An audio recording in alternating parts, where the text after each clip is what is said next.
Thank you, Ron. It's always very happy to be here. Thank you, everyone, for coming to the conference. So my name is Bala. I'm a cloud solutions architect. I pretty much cover more in the data and AI space, especially on the digital transformation side, where figuring out how technology can help business transform and be productive. That's mostly what I spend most of my time is. So today I'm going to talk about AI and what the future of AI is. As you all have heard, Ron was also alluding to, um, we have been hearing AI from a lot of people in a lot of industries and a lot of buzzwords, right? But it is real. It's becoming extremely real with enterprises and everywhere that I see. Um, you can see like there is 95% adoption in AI, and most companies like 80% are looking at like AI being their differentiator for future, and they also wanted to incorporate AI in terms of like building business outcomes and create ROIs for their business, right? So that's just a marketing thing, but I'm going to show you like what we have been using AI with bunch of customers. This is just a sample of them, as you can see. I won't bore you too much, but I'll show you a few architectures that how we built. Um, Here is what we are seeing in terms of customer patterns. As you know, Microsoft and AI is not new to Microsoft. We have been doing artificial intelligence and machine learning for the longest time, and mostly it was in our gaming products. Now, then we started using it in our own products, and now you can see based on that, we see a lot of knowledge mining use cases using AI. Like people are creating their new UI with conversational AI, which is your natural language processing. I see a lot of RPA style, like process automation using AI. I have a few samples that I'm going to show you guys today with architecture, how simple you can do. Machine translation is becoming more and more, as you can see, like even in reality, you are seeing the transcription going on in the PowerPoint presentation. This itself is a testimony to what I'm saying. And then we do have speech transcription and analytics. We'll talk about that. That's more on like you can do call center analysis and things like that. And I have a sample architecture for all of them. Now, how did this all happen? This happened because we have been doing a lot of research across a lot of industries too, and you can see like there are so many different papers that I get written, and there is so many. When Microsoft is doing something, we actually test it internally in our products as well. And on the map that you see, those are some of our research center that we have across the globe who are doing AI and AI research. We spend quite a lot of money in doing AI research, and we apply AI to every product, including our security products that we have. But that's one part of the puzzle. But see what the market is saying. If you look at the market, based on what we had, we have been somewhat a leader in the AI space. Not only just the cognitive side, but we are also being the leader in platform side as well. We've been a lot of our customers use us because we are enterprise ready, and we do make it much easier for people to use it. Now let's look at our AI momentum. This is how much our AI services are getting consumed. We got about like 28 billion in Azure ML inferencing alone. Cognitive services beats everything. Like it's about 53 billion transactions. These are pre-made AI that it's easy for us to take it and consume in an application, which makes it extremely easier. We don't have to spend hours and hours on building any of these things. Now let's see what we are trying to do. So our main goal is to solve customer pain points, right? And we wanted to make sure that we are covering at every aspect or category what the customers are at. We do have the platform end to end for building machine learning models from scratch. That is available as well. This is hardcore. If you have data scientists, you have the data, you want to go at it, yes, please go for it. The next category is more what we call the cognitive services. This is kind of a little bit where Ron was talking about, like how to make AI easy and how can we easily consume this within our existing applications. All you need is to be a programmer. If you know how to do a little bit programming with drag and drop, you can achieve this, and I'll show you how I did the drag and drop, so you will see it. Now comes the next level. The next level is like the more of what we call the applied AI services. So we are trying to rebrand now called applied AI services, because we wanted to take some of our individual services and create it in based on business domains. Like cognitive search is a knowledge mining use case. Form recognizer has OCR and computer vision, but allows you to do automatic invoicing, automatic form processing, and things like that. Video analyzer is extremely very good for if you're doing video, recording videos in office spaces and things like that, like motion detection or object detection, or do you want to know how the workers are doing, like remote workforce monitoring, things like that. Then we have the bot service, which is more of a conversational platform. We also have the metrics. Metrics is more used in anomaly detection. It's a powerful engine that takes intake and provides you where it might be going wrong. It shows you the anomaly chart. And then we also have inclusiveness, which is immersive reader. So the immersive reader can read through certain things and talk to you instead of if you can't read or if you can't see it.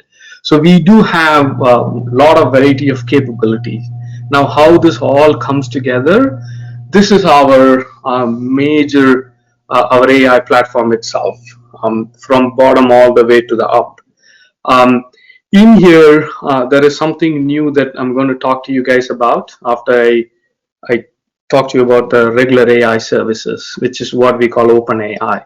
But you can see we cover every spectrum of how an enterprise wants to build your own AI. You can use existing AI and build on top of it, or you can use the pre-baked one directly, which are the top ones, or you can build your own IP using Azure Machine Learning and build your own AI. Azure Machine Learning allows you to do regular text, audio, video, anything. Like, it's more flexible and an open source platform. So far, does it make sense? Yes? Okay. Now, I was talking to you about a lot of these services. Like, we have cognitive services, we have these language, vision, speech, decision-making process, and OpenAI. But what does it mean? I mean, how do you build an application? So I'm going to talk to you about few of apps that I've built with the architecture. So let's talk about a very common scenario. I'm hoping that you guys all have faced this COVID vaccine.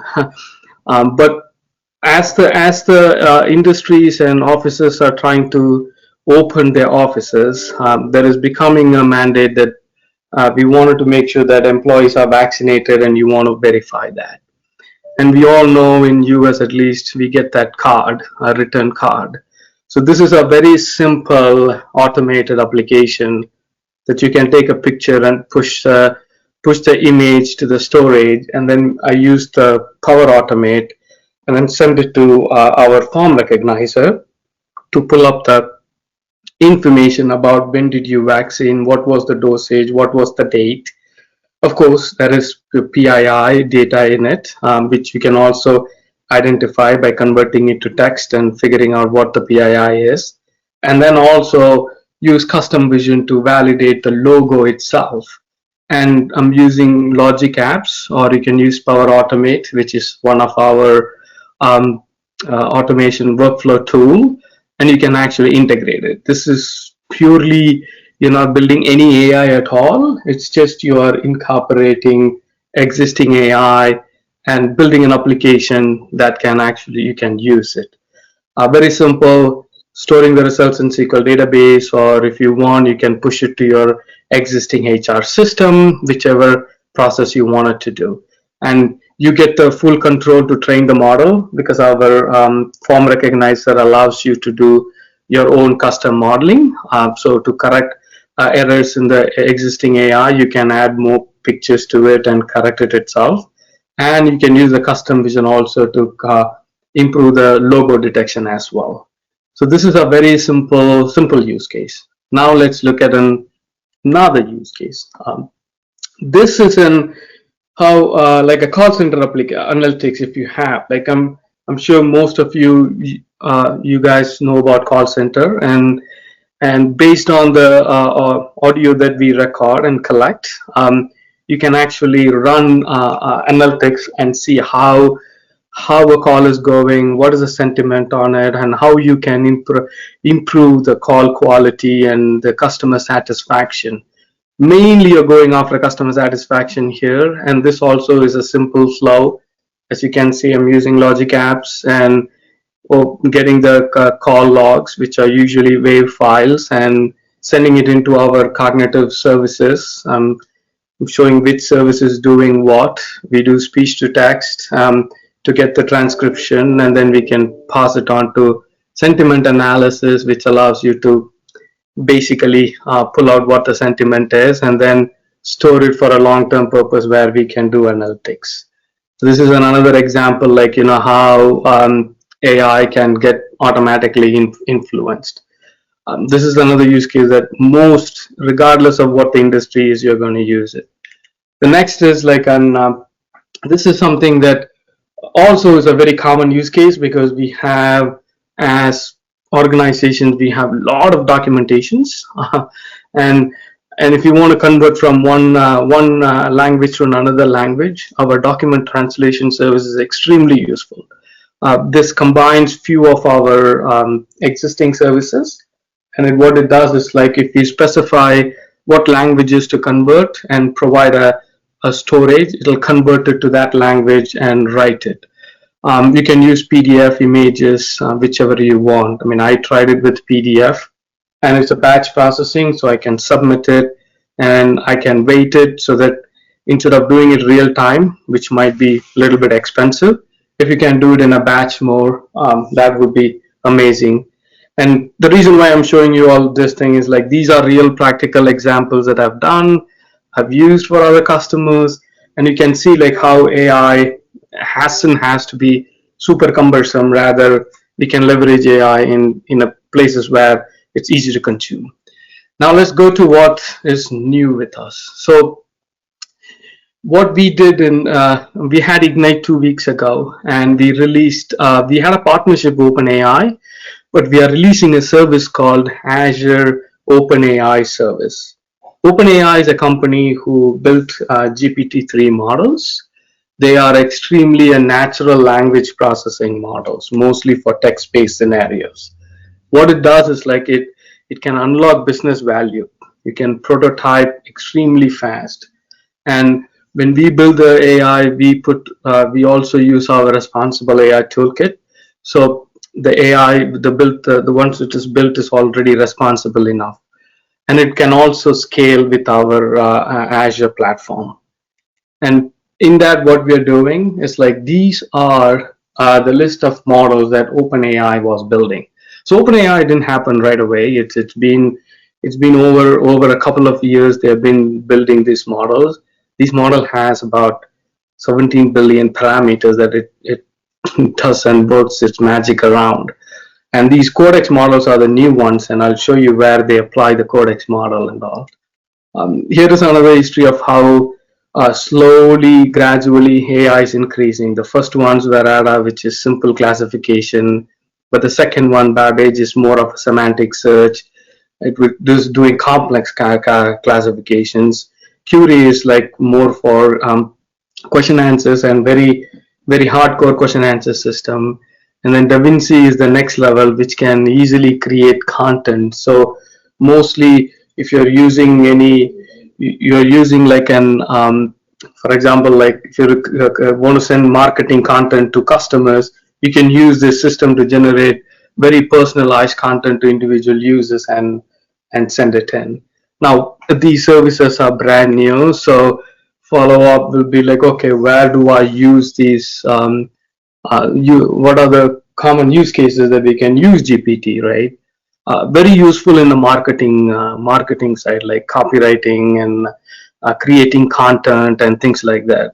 And it's also very good for summarization. Like if you have lots and lots, like legal folks, they have so many lot of documentation, and they wanted to summarize and see what the essence of the document is. For that, it is extremely very good. And then of course, search and extraction is also using we use this. So a lot of, if you look at it, it's almost like text and natural language based. You can also use GPT-3 to create your own question and answer system if you want, if you don't want to use our existing AI services. So as you can see, like we are putting a lot of money into the AI as we keep moving forward. Next is like I'm going to talk to you about some OpenAI Codex. This is something very new, and I'll show you how it is getting evolved. This part came from GitHub, and you will see like where we are going to apply. This is almost like creating code. That's how it is going through. But what we are trying to do is like we are trying to make the consuming of this model faster and faster as possible. So that's why we are spending money on like making this API very accessible, and it is faster, so you can actually real-time interact with it. And also it also accelerates the software development, and I'm going to show you how. That's why it has that GitHub integrations, and it also helps for people who can and cannot code as well. Now you can ask me, okay, where it is this is what it does. This is what the Codex model is. It's a product called GitHub Copilot. It's basically an AI assistant that helps the programmers. As you can see, it is writing a Python code. If we write the definition like validate and add pass parameter as address, the remaining thing the computer will suggest what you need to do, and then you can update and edit and do whatever you want it to do. Now this is not a replacement for programmer, but it is a much more faster assisting programmers to build faster. And then this is how it looks like if you actually peel and see what's happening. So everything, I mean, it's very much tied into our Visual Studio, Visual Code platform. And anything that you write, I mean, I write some documentations, and even for that, this Copilot actually suggests, it will suggest like what I need to fill the sentence and grammars and things like that. So it's extremely powerful, and this is going to grow more and more and more. Now, why are we doing all these things? Because we wanted to provide tools that can help you to take from idea to real in minutes. So we want to make sure that you are able to ideate very fast, and then also make sure that you have a proper refining process going on, and then optimize it and build more accurate based AI and programming. So this is exactly where we are actually pushing our platform to. This is an additional to what other cognitive services APIs that we have. So this is not going to replace anything. These are adding value to it. Now, this is a slide that I usually spend some time on. Anyone who's working in AI or machine learning field, please put some thoughts into being very responsible. Make sure that the AI doesn't go rogue. Make sure biasing is not happening. We have some open source tools. We call it RAI Toolkit. Check it out and see that basically opens up the black box, and it'll actually tell you what's happening. Microsoft internally, for everything that we build, we are following the guidelines as well, and we are also setting the guidelines for the industry.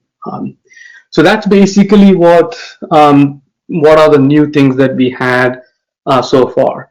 Now I'm going to go to the next slide.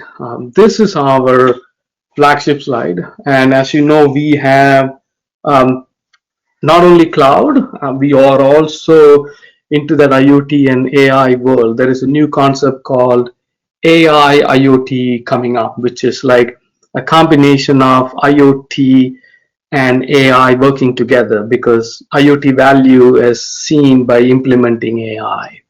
So AI, I mean, it covers in the IoT world, it covers from all the way from edge to the cloud, which is what the hybrid architecture is. We have multiple form factor of edge device that you guys can get and use it. We have the Percept is our development kit. If you're into IoT in manufacturing, energy, or healthcare, or any other worlds where you want to test with vision-based systems, check out the Percept kit and see. We also have a certified devices, and we also have Azure Stack. Azure Stack is nothing but a rack that sits in your on-premise as an extension of our cloud. Now we also have a concept called IoT Edge, which allows you to run Docker modules in an edge device. So not you don't have to run everything in the cloud. You can collect data, as you can see, the Percept, and you also have third-party edge. We have all our cognitive services. Some of the cognitive services are capable of running in edge as well as a Docker container. So you can make your edge intelligent as well. Say for example, like if you want a frictionless building, you can put do like the face API or person detection, and based on that you can allow in, and you can put that in the edge. Or if you're in a hospital, if you want to monitor a patient, you can use these edge devices and just put AI to it so that you can monitor when they're moving around and things like that. So this is becoming our comprehensive platform, and we are also putting a lot of new money into building the edge. As you know, AI, when you do anything with vision and audio on an edge scenario, it's always the question is like, is the edge device is capable of processing within a given latency? So this is what the next slide is about. So we are partnering with companies like NVIDIA and Lenovo to build GPU-based machines, right? I mean, we wanted to make sure that, okay, any inferencing that happens within like an edge system, you want to be able to do it faster. So for example, if you have a retail store and if you have cameras, and if you want the camera to look at the shelf and tell you whether if an inventory is empty or if someone is stealing, things like that, you may want to have multiple cameras and multiple cameras feeding the same input to an edge that's just like a computer where you can inference it. And for that, to process more and more GPU like videos, we need what we call the GPU power. So we are partnering with NVIDIA and Lenovo. They are building some of our flagship products, plus also Dell and Fujitsu and HP. They are all building building our edge devices at the edge itself. So partnering these two combination helps us achieve that. And we see a lot of hybrid use cases like that, especially in the AI world. Um, so that's pretty much what I had in mind. There is the last few things that I want you guys to. I mean, we'll share the deck. Ron, I'll send the deck to you. Few things I want you guys to look into. If I don't know where you are at the journey in terms of AI, but regardless where your journey is, we have content to get you guys up and running. We have an AI school. The link is in here. Take a look at it, and you will see what I'm talking about. It tells you like how to strategize and infuse AI and machine learning to be your driver for the future for your organization. And then I had a few of the other links like COVID vaccine, workplace safety. These are all real use cases that I've done. So it's not like fake ones, and they're running up and running. Take a look at it. You can do so many things without harming a human using AI. AI will become a part of your software development. Now, not only that, like if you really want to see like how customers adopt AI, here are some of the use cases that we have. Like it's split based on like a business vertical. So you can see the knowledge mining, content search, product discovery. If you're an engineering company, you might have a lot of products, schematic diagram. You can search that through. Of course, conversational AI for call center, customer service, agent, virtual agent concept, and then business process automation. This is where regardless of what tool you are using, you may use UiPath, or you may use other RPA tools or Power Platform. Regardless what you use or automation anywhere, you can still use our AI, and you can connect to our AI and use them for it. And then the machine translation is becoming more and more adaptable now, because I see a lot of customers using it, converting documents in SharePoints or in a document management system. And if you're a global company, this is very, very important. And then on the last pillar is your search transcriptions. And this is where like the videos that we record or the meetings that we record, we want to get some insights out of it. We can do this as a batch processing or in a real-time fashion. Set the content, take the content, and then do an analysis, collect some KPIs out of it, do some analytics, and see and then we can improve what we can do from going forward onwards. Now these are all the use cases, and I'll leave you guys with this. This is the um, entire platform that Microsoft has, all the way from AI to our RPA platform, which is like the Power Platform. And then we also have our AI infused into M365 and Dynamics 365, and we also have customers using it.